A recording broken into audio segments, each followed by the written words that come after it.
Saturday Showdown. Nongshim Red Force versus Kiwoom DRX.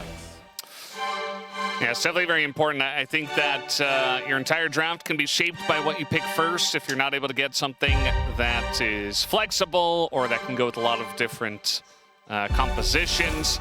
I'm curious where these two teams' focuses lie in terms of, we have so many strong picks nowadays in this meta. What do they want to take away? What are they ignoring? We don't see any Anivia ban yet. We saw that twice in the first series. Yeah, I think the big bans at the moment, Karma, Rumble have been banned so much. So I expect them to be gone. The Azir being banned already is interesting because then you start to think that there's Orianna, there's Karma, there's Anivia. One of those is getting through. We saw Anivia ban last series. It's not always banned. That's something to take into account. So I wouldn't be surprised if that made it through. But Karma, Orianna, those are the ones I'm thinking about. If Orianna goes through, what is it going to get played into? Ezreal getting banned away here specifically, making you think that perhaps T1 want to prioritize maybe like the Orianna first pick and want to combo with something like a Jarvan, Nocturne, and lean into, hey, we want to punish your carries, especially Azir's gone as well. Varus, who operates at a distance, not available. Ezreal gone. What are you going to play into that? What are you going to have that's safe and can survive against that threat? So Orianna does get taken away in this situation. Karma is one of the ones that's available. That's a standout. Ryze, though, is the mid laner who is going to get picked up by Faker. A pick that I think more than anything, we've seen Faker represented as in cinematics. Yeah, he's really good at the pick too. I think it really fits his play style as well, where he can kind of just sit in the side lane, farm up, and kind of bait people over and make really big brain rotations. Now that is going to leave Anivia up, and also Karma, and Bard, which we didn't even talk about, or at least I didn't. I'm not sure if you did, Ox, but that's Keria that's on the Rift, and also Duro is also fantastic at Bard, so they're just going to play it. I really like this pickup of the Bard because it denies it from Keria for the series. And also, if you catch the Ryze out isolated, the ultimate's about as big as the Realm Warp. So you can just neutralize it, catch him out, stop him from Realm Warping away. So definitely value there in that pick. And we'll see, are Genji going to look to secure something here for Canyon? They instead go for the Anivia, so they all want to lock that down. So kind of a double whammy in terms of denying support picks. They do weaken the strength of the Anivia a little bit by kind of solidifying it as likely a mid lane pick. Now, it has been flexed at top, but I think that's less likely here. But it's into the Ryze, right? We've seen this played a good amount. Chovy's played it a good amount. It's a matchup he's happy with. But essentially, this has the impact for the series, thinning the support pool out, limiting Keria's options, while also being satisfied with both your mid lane matchup, and the Bard does pretty well into the Jarvan. Jace comes through for Doran, and I wouldn't be surprised if we ended up seeing the Yorick here. I think a team like HLE would just slam the Yorick. We literally saw them do that in this situation. That being said, Genji could look to prioritize a jungler instead. If you want to grab a jungler before the pool gets thinned out, that is also an option. And it looks like they're going to put more for priority on that. So a bit of sacrificing of Keen here to make sure that Canyon can get a pick, and he will go for that Xin Zhao, the Demacia matchup, into J4 here. Yeah, I think that's fine. Xin Zhao, we were a little surprised that it got ignored, essentially, in the first series, especially in the hands of Lucid, who went for the Nocturne instead, and they had Lulu. So in this case, really going to show off the priority of this pick and say, we really want to get our hands on Xin Zhao before the second phase of bans. It does also keep the Anivia alive as a flex. When we did see the Anivia, it was specifically into the Jace. So again, I'm expecting it mid, but if we are going to see it flex, the possibility is still floating. And it looks like the Yorick is going to get banned out as well. So that option's immediately getting removed. So, that, again, it's fringe. I'm not saying it's definitely going to happen, but the possibility is still being floated. But it probably is just mid Anivia. For Genji, they're thinning the support pool even more. So Lulu going to get taken out in this situation. You could just go the Lulu Nami bans. I feel like those second rotation bans really popular. Because rather than banning a ton of 80 carries, which you don't really have the bans for, you could just trim those supports. Instead, they go for the Nautilus. I'm not a huge fan of the Nautilus ban here, because Nautilus into Anivia is miserable. And especially with the Java in there as well, so much terrain actually makes it very hard to play Nautilus. But maybe just concerned about the kill pressure in lane into the Bard. But yeah, I'm not a huge fan of the Nautilus ban in this situation. So it looks like maybe we get a top laner here. Focus on Keen. And again, we could see that Anivia flexed up there. A little bit of a discussion going on, and they're going to save their 80 carry pick actually for last, I would imagine. As Cassante or Sion. I think Sion is what we more often see into the Jace as that pick who can just sort of survive, weather the storm, be that big front line. I think something that Sion can really struggle into is the Anivia, so the fact that you've secured it yourselves feels a lot better. Definitely not something you want to be playing when it's potentially on the other side. You can actually have some decent synergy with that as Kalista. This did get buffed, I believe. It Is did. this the patch? Yeah. It did on this patch. Kalista. Is it just going to be Kalista Renata then? Could be Kalista Nico. Yeah. That is also an alternative. Nico got a lot of value, even though D+K did lose in game 1 with that pick. Career was playing very well. Bit of discussion. I think Renata Glass is just too good with Kalista. Nico is very strong individually, but this duo, insanely strong, and it will be locked in. So now we get the 80 carry last pick, and it might just be Corki. I mean, that's fine. It's not going to be with Nami, but still a decent pick and definitely a ruler favorite. Yeah, so they just buffed the 80 ratio on Kalista's Ren, but its subsequent 80 ratio on the spears, so it does build up a lot. It is pretty significant. You don't build a ton of 80 typically on Kalista, but it's still going to represent a decent amount of value. Corki comes in as just like a safe 80 carry. You know, the Ezreal was banned as something that can obviously circumvent the Jarvan. Corki also does an okay job of circumventing it. I don't think it's the greatest game to be playing Kalista into what Gen G have, but they don't have that much point-and-click lockdown that's easily to like keep Pays held to account.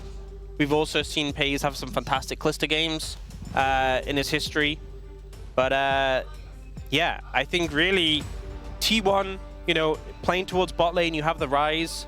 If you can get the Ryze moving down towards bot lane, set it up for success, you can really get the ball rolling with his team composition. If the Jace, you can get him ahead as well, get some momentum. That poke, you don't have great engage to answer. You're kind of relying on the Tempered Fate to fish for these engages, or the Scion for leading the charge. And those aren't the most reliable forms of engage. That being said, I think if things if you don't get some momentum going, you know, the Ryze, the Kalista into Anivia, Scion, don't feel super comfortable. I think Gen G, you know, if they weather the storm, I think they should be doing pretty okay. I think the emphasis is more on T1 to push the pace off this game forward. Well, we'll see if they can manage that, or if these picks from Gen G individually can get the job done. Looks like we're ready. Let's hop into the rift for game number 1.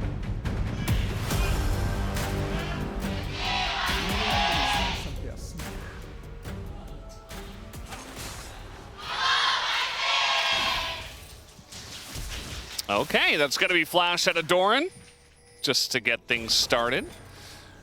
Nice move there, honestly. The Anivia is such a threat, level 1, having that long stun, especially with a Scion who can chain it. So getting Doran's flash early, a big win immediately for the side of Gen G. We'll see if they can capitalize on that.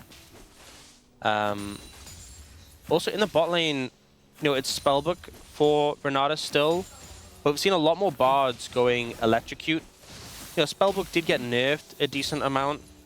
But I think a lot of it has been like the emphasis on trading in lane being a lot more prevalent this season.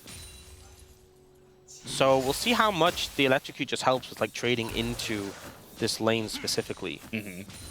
I still feel like it's a Kalista Renata. You do have to respect it. But if you can kind of like get the short trades in, you know, the quick little like Q auto back away. Yeah. it can be pretty okay.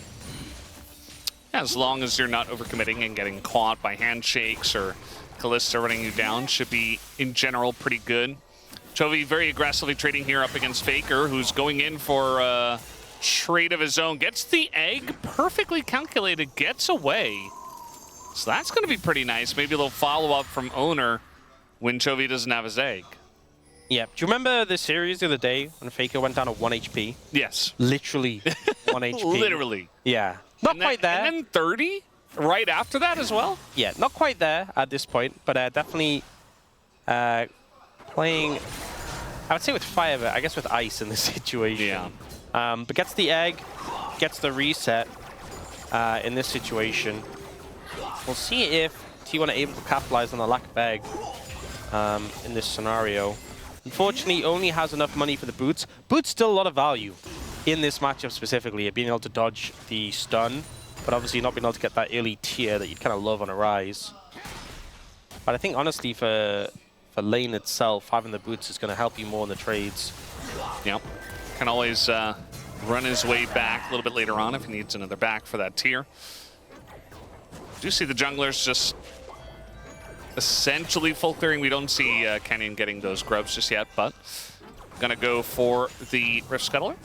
We'll see if they have a big effect. Obviously, if you guys missed the first series, Kanavi totally took over both games early on and then just for the rest of the game as well. So he got 13 out of 13 on the palm votes.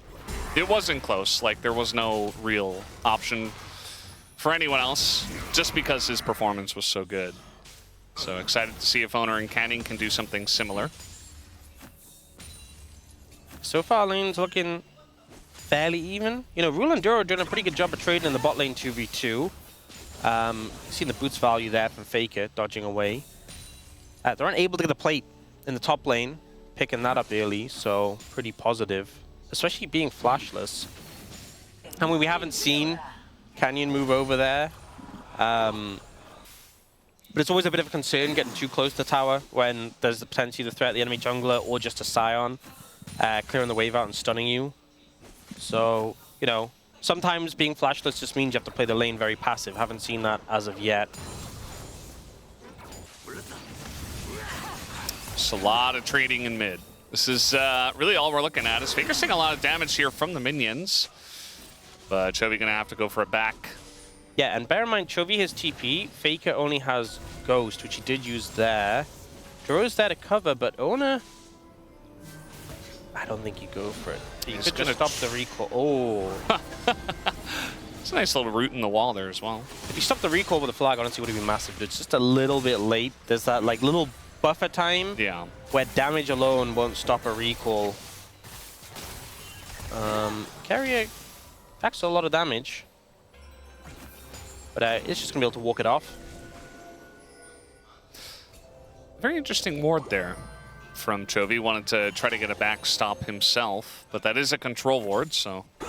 Yeah, Faker took the safe route around. Oh. Little team gank here coming in from Canyon. Gonna get the flash out of Carrier, but Duro uses his own, so T1 able to avoid any danger down here.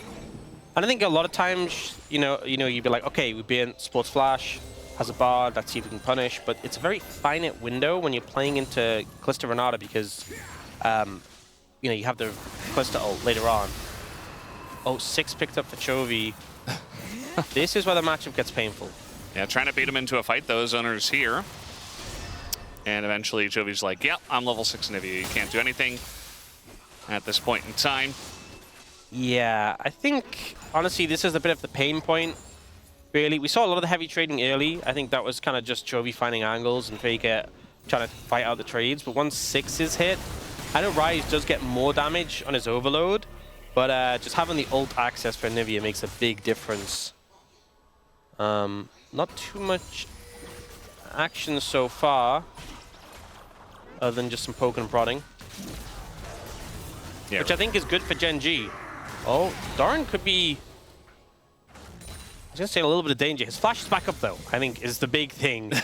Otherwise, I think Keen would have just sent the ult. 100%. Honestly, I think he probably potentially could have to try and burn the flash. Faker is maybe in some trouble here. He's just going to accept his fate, and that's first blood going over to Canyon. I think once the Wind Becomes Lightning hits, he knew that if he flashes, he just gets flashed after dies anyway. So held his flash instead, but I guess could have flashed the Wind Becomes Lightning and survived. But I think had to be aware of the skill shot before and know the kill limit then. But opted to hold his flash, which I think was honestly the correct call. We got fighting between these junglers here. Canyon really trying to pressure, and now that Chovy's coming down, obviously, T1 will have to back away. I think they could maybe lean towards Dragon on the back of this with how chunked out T1 is. They have a Honey Fruit as well to back them up. So they will look for that. Chovy might get chunked out here, but he does have Egg, so it's not too much of a big deal. Yeah, he's got that back, and so that early trade from Faker to get the Egg doesn't really do all that much. Now you see Owner over the wall. Yeah, they're just gonna Fate's Call and throw in Keria, but it's not gonna get smited away. And now we do have the Bard ult to come down. The Crescent Guard Canyon does go in, and Ruler, Valkyrie's in. Double stun does come out here from Duro. Not able to get Paze though, is Chovy in a bit of trouble. He's gonna have to flash the wall. Ruler with the big one, so close. But they do just walk it off. Honestly, super close fight. T1 just about surviving, making Gen.G pay for taking the dragon, but nearly paying for themselves. Yeah, this was the play earlier, where once the Wind Becomes Lightning hits, I think he's dead. I mean, maybe he could have... No, actually, I think there's no way you get out. Once the initial W hits, anything you do just results in you trading flash for dying anyway. The big thing here is the portal duration, because Ruler ends up going in, and then after he goes in, the portal times out just... Like, look, it's gone. Like, it times out as he takes it. Wow. Otherwise, he would have just died. I mean, maybe he could flash over the wall, but very lucky on that timing. Like, it survives just long enough for him to get away.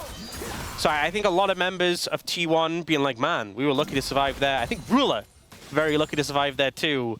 Licking that wound to disengage. And the end result is a 1 kill for Dragon, which is a lot less blood than maybe we expected in the moment.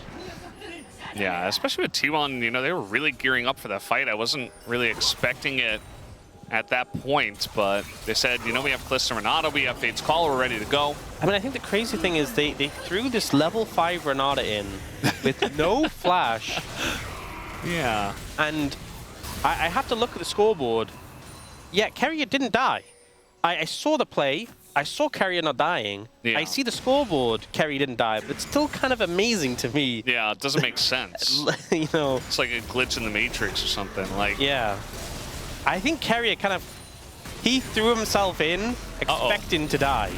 Dorn's going to get burst down big time here, super low, and now he's going to level up to level 9. Might help him out a little bit, but eventually has to flash and just dies to the follow flash, and that's Keen with the solo kill. Clean from Keen there, finding the solo kill onto Sion.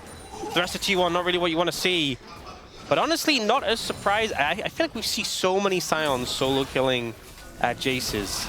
Yeah. Let's do the LCK. Oh, fight coming in here. There's a guard available. Canyon might be able to get out. He's just going to go in saying, well, I'm dead.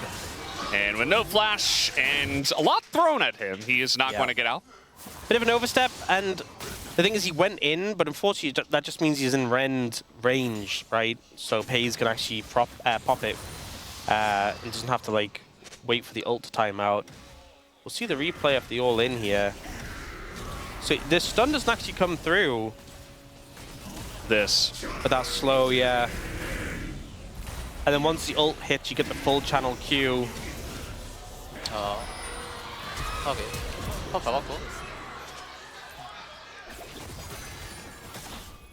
You can just catch them there. And then here, Canyon overstaying. Big thing is he has no flash in the situation. Once the handshake connects, the Cataclysm's there too, and there, yeah, then he dives in. I mean, Paze doesn't even rend when the Crescent Guard is up, but the fact he dives in, it just kind of means like he knows he's dead. Everyone knows he's dead. And the rest of Gen.G are like, well, see you later, buddy. You're on your own. Yep. They knew he was dead too. We did see a Tempered Fate from Duro, an attempt to try to delay things at least, but... Dead 2, is that the sequel to Dead 1? Yes. Is the sequel... Okay, Ro's going to take 2 turret shots, and now Doran wants to get in and trade this, and he will! And even the flash used by Ruler. Well, not the cleanest one, but they got him. With every play, there is an element of the positive and the negative. You know, so credit to Doran for finding that angle. But I don't know what Ruler was doing right there, and I'm not sure he does either, so... Well, he accidentally took turret aggro, and that was kind of the... You know what's the thing as well? I'm going to share the blame a little bit. I'm pretty sure Duro had his ult up and available and could have just thrown that. Yeah, I think he should have had it. And he could have just, like... I mean, yes, he used it in the bot side. Like, Ruler was far enough away. No, so he doesn't. Oh, it wasn't up? No, it looks like it's pretty close based on the cooldown. It's always really hard to tell the timers in the replay. I guess it wasn't quite up. Yeah, I think it's like pretty close. Maybe like 10 seconds out. Meanwhile, on live, Duro has his ult now, but he doesn't have his life. Yeah. And now we got a TP behind, as this hasn't been the cleanest game we've ever seen, but it is a game. Oh, as Keen's going to go in, and... well, they can't really do any damage to him, so that's They broke his shield. Yeah. Just his presence. I mean, Doran doesn't have TP, so... And this is buying time for Duro to get back here. That being said, Doran's getting a lot of gold off the back of this, so... Yeah. Also, it's Hextech Mountain Dragons. This okay, they'll just roll Infernal. Yep. Wow. Caster Blessing. Just You're welcome, Genji. Just hit. It's that easy. So we'll see how this happened. Duro was on a little walk.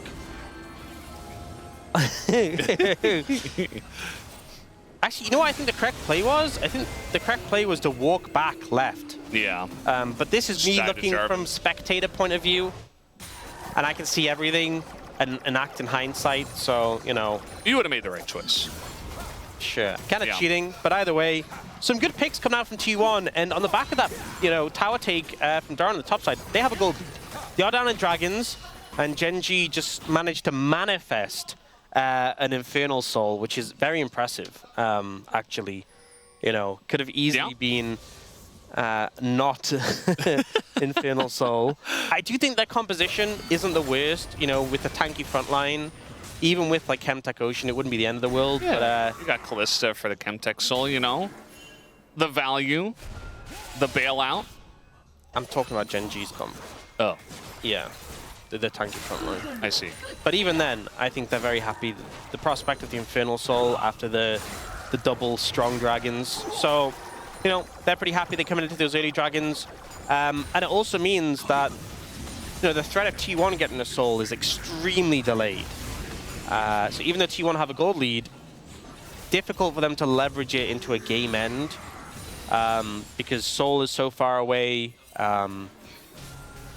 You know, forcing a Baron is a realistic prospect when you have Callista, to be fair, but getting stuck in the pit against this Genji composition is a bit of a nightmare.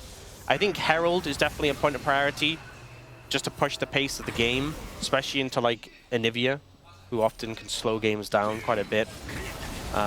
Put them to a glacial pace. I like that. Yeah. So we do see them making a move towards it. The question is, will Genji look to contest this? They're trying to get some vision in the area. They are moving, making moves over there.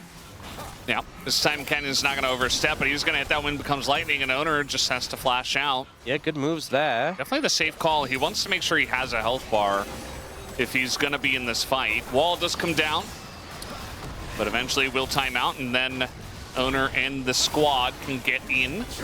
Little stun as Owner's going in, and it goes to 5, but it still goes the way of Canyon. As now Owner super low, trying to drag his way out once again. The hostile takeover is going to help, but now Canyon in an awkward spot. Some flashes away. Big stun on the Pays, as now he's got the bailout, though picks up 1 kill, but he can't get away. That's just going to be Genji cleaning up in the Rift Herald pit, and even Doran has to flash away. As the flash wall comes out from Jovi, and that'll be the end of Doran as well. Huge teamfight win for Genji. I think T1 gave a lot of space. We're trying to re-engage, thought this is better if we actually let them go into the pit. But Genji just played this so well. I think Canyon got so much value in this situation So we see Gen G trying to, you know, initially they try and stop Ona getting in. Ruler disengages, the rest of the team trying to give space. And then Canyon goes into the pit to kill Ona. It looks like he's going to flash over the wall. He doesn't even have flash. He's just buying time. And they end up getting corralled into the pit themselves. The exact fate they were trying to avoid by kind of disengaging from the Herald and re-engaging. They end up in that scenario anyway, trapped in the pit. And it's just cleanup from Gen G. You look at the fact that Ruler wasn't really threatened. Duro was just on their side doing his thing. Even Chovy only really lost HP to Doran. I think the backline of Gen G were just untouched, and Keen and Canyon doing a beautiful job of handling the aggro throughout that. So really well played, considering they went into that fight with a deficit, and they come out in a gold advantage, and they got the Herald to boot, which nearly went over to T1. Very close, the health went to there, so... And if you think about the pace of these Dragons, like, now is the perfect time, as the handshake is going to hit Ruler, actually, kind of backfiring there, but he does chunk out Keria. But... yeah, this is like the perfect time to be very strong. Like, Keen is unkillable. Like, there's nobody who can kill him. The Rise is not online yet, but only the Rod of Ages, and you have Callista with the Bork, but at the same time, like, if you're in range of the Scion, it's going to take forever, first of all, and I don't think you're going to have enough time to take him down, so should be maybe just the Infernal Soul point to Gen G. Yeah. I mean... vision they have around that as well. I know Scion obviously scales well, and having a big tank in the late game is great. But I feel like this point in the mid game, before like carries are online, before they have like pen or anything, no one can cut through him. It's just so hard to actually just kill Keen. Like Pays doesn't even have second item. He is so far away. Like it takes so many auto attacks to kill Keen, and he's still doing pretty good damage at this part of the game. So just an absolute brick wall right now. For the side of T1 to try and cut through. They're not even going to contest Dragon, so, you know, Gen G had the potential to slow the game down, to be like, hey, if we need to give up Dragons, if we can't fight them, that's fine. Well, they're taking Dragons for free. 3 Dragons in pocket, gold lead, composition of skills really well. This game is in a phenomenal spot, and I think there's some key power spikes coming through for T1. You know, we've just had the Ginsus for Pays. Doran's just gotten his second item. Leveraging these spikes is just about the last window that T1 has, I feel, before this game is going to slip away.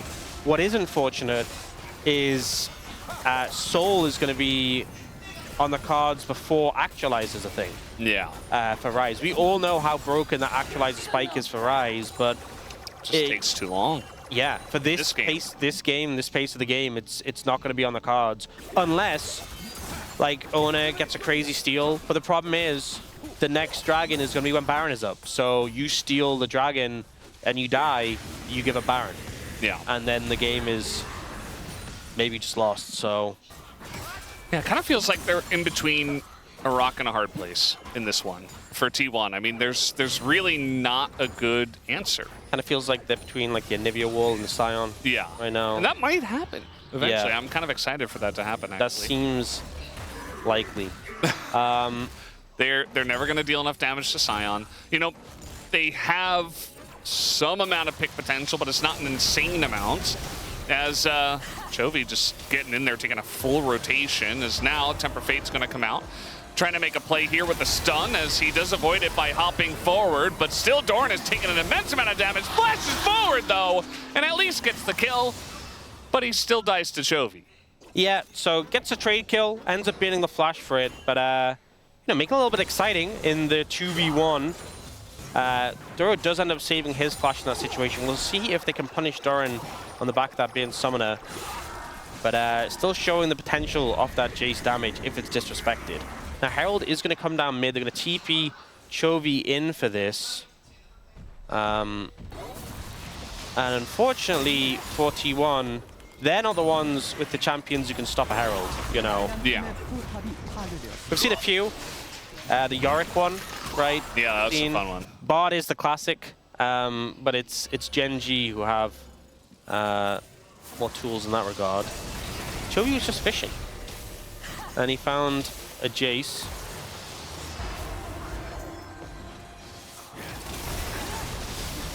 I feel like Doran plays this very well. Yeah, he does.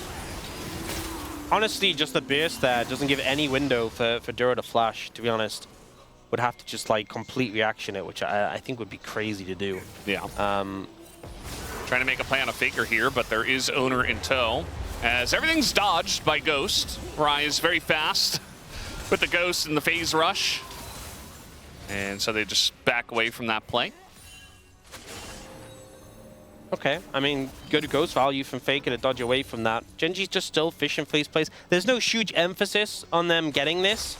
But just anything they can burn is positive. But I think also... he has Flash. Yeah, and he's got phase rush too. Just going to use that to get away. They get the TP though. This is not a good spot. As, yeah, Doran, no flash. Remember, he used it earlier. He's just dead. And now look at this, the flank and Sai on the train from the right side of the screen. Didn't even see that. As now Owner going to trap everyone and immediately die. As Keria gets in, Pays gets in, and one by one, the T1 dominoes fall. Gen.G get the fight on their terms, and they dominate. Fortunately for T1, pretty far in the hole already before this fight. The TP just was not a great spot for a Jace to be churning up. And as much as Owner, in terms of cataclysms per person, you know, got a lot of value. He's like, I did my job. So they slide in here, and it's just look at the comparison for TPs, right? This is not where you want to be if you're a Jace. And this is exactly where you want to be if you're a Scion. You know, immediately gets the flash from Faker in the midst of the fight. And then here, Owner's like, I can get all of them in a Cataclysm. They get this big knockup, but there's just not the follow-up. There's not the damage. Faker wasn't able to join in on the fight. Jace was already dead. You're down in gold. It looked cool when he got the Mega Cataclysm, but I think the odds were just so low of it working. Yeah. This is just suffocating for T1. Gen.G are pretty much playing this perfectly. Like, there have been a couple of moments, but really, it's just been them winning the lanes where they needed to, getting the objectives that mattered, and having such a powerful mid-game spike that T1 never had a chance. I think it came down to that big fight around Herald, the execution there, and so many Gen.G games have come down to just this super crisp execution in these big fights. Now, Keen, his health bar is moving. I can see it. I think it was an illusion, actually. I didn't see it much. Moving in slow motion, maybe. Yeah. The problem is, this is Infernal Soul. Doran is pushing in the side lane, but they are suffering heavy defeats in the meantime in their own base. And that's going to be another tower down. Yeah. Well. Oh, Doran. Well, he's got the Cinders to help him out, right? We got a little Realm War play here on a Chovy, who does not have his flash, so a nice little pick. Owner getting pretty low, but eventually has the bailout, which might time out. Chovy, though, should be. No, they're not even going to get the egg. He just walks it off. They don't have the damage. And now the flash forward here. Oh, wow. Going to catch him in transition, and now Doran is, he's just dead again. Number 6 for him. That transition was so crazy. We're all looking at the Callisto like, where are we going? You know, action across the rift right now, but it looks like Gen.G. This is just a masterclass. I mean, not the most entertaining game, to be honest. It's just suffocation. I think this is just what we expect from these compositions, right? T1 tried, they got an early lead, but not able to capitalize on that big fight. And if you make that one big mistake, Gen.G will crush you now. Faker. Here's the, yeah. Not much you can do about that. He does live, though. Well, I say that, and he immediately dies. Canyon just going to get in there and poke him. And now Pays doesn't have a health bar. He's gone. That's a double kill for Ruler, including the turret on top of it all. And that'll be game 1 in 25 to 26 minutes. As Chovy just padding those damage numbers. Gen.G make it look so easy. Execute on that big fight. You know, you have a Callisto Renata composition, and it comes down to that Herald fight, you mess it up, and suddenly the game just slips away from you. I think Doran had a bit of a rough one as well on this Jace. The TP was not an ideal position to be in, but I think the problem was they ended up in a spot where the dragons were stacking, the game was in a desperate position. They just went, you know what, let's just send it. Yeah. 상대 단오플 턴이고. 오케이. 빈형 야 라이즈 살짝. 빈형 안 맞아도 돼. 야 라이즈 노플이야며 이거. 라이즈 노플이야. 라이즈 노플이야. 한턴 빼도 돼. 칼리한테 안 맞으면서. 하나 빼야 된다. 사줄게. 타워 먼저. 오케이. 내가 다 W 걸어줘. 칼리. 칼리. 나이스. 나이스. 초반에 조금. 알까비. 이길 싸움 징계 좀 아깝다. 맞아. 나이스.